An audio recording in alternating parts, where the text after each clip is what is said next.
10 iconic perfumes of the 1980s.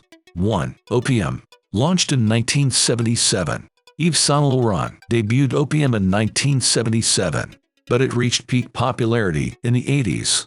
For its launch party, YSL rented a ship called the Peking. She sailed New York's harbor, captained by Truman Capote. The ship was draped in rich red, gold, and purple. An enormous Buddha statue was on board. 2. Obsession. Launched in 1985, Calvin Klein took a cue from YSL's playbook. Obsession commercials were overtly erotic. The first TV ads were shot by legendary photographer Richard Avedon. They depicted a dystopic minimalist set. Different people described their obsession with a beautiful woman. 3. Love's Baby Soft. Launched in 1974, Love's Baby Soft by Dana was a teen perfume. In the 1970s, it was mostly notorious for its explicit ads. By the 1980s, it had become a drugstore staple. It was the most popular preteen and teen fragrance. The ads changed to become more tween-oriented. 4. Poison.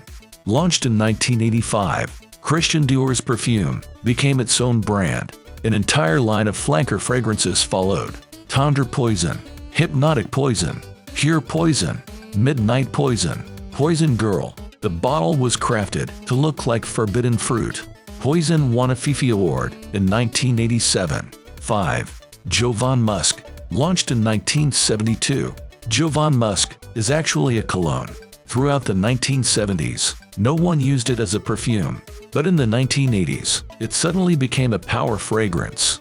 That's because Jovan partnered up with the Rolling Stones in 1981. The $1 million deal saw Jovan Musk advertised on their tickets. 6. Giorgio. Launched in 1971, Giorgio of Beverly Hills was an instant hit. Farrah Fawcett, Jacqueline Bisset, and Michael Jackson all wore it. Giorgio didn't even have to pay for celebrity endorsements. It became ubiquitous among the elite. New York's Lavin's restaurant and wine bar even banned it in 1986. 7. Designer Imposters. 1984.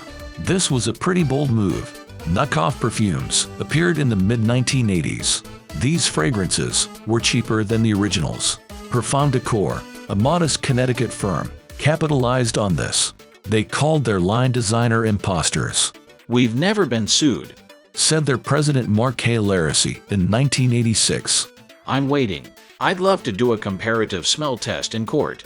Designer Imposters became so popular, they're still available. 8. Brut. Launched in 1964, Brut was originally released by Fabergé Inc. It was Elvis's favorite cologne, but in the 1980s, it suddenly experienced a resurgence. Brut was marketed as a go-to fragrance for men. The bottle imitated a Brut champagne bottle. Brut.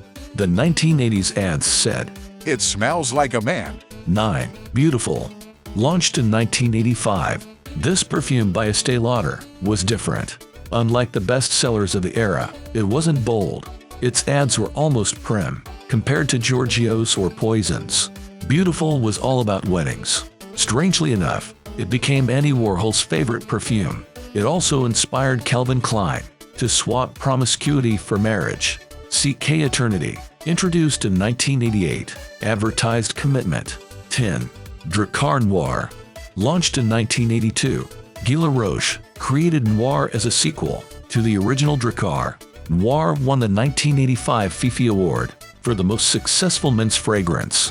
By 1991, it had become the world's best-selling men's prestige scent. Drakkar Noir advertised moodiness instead of machismo. Its commercials were associated with wealth and quiet power.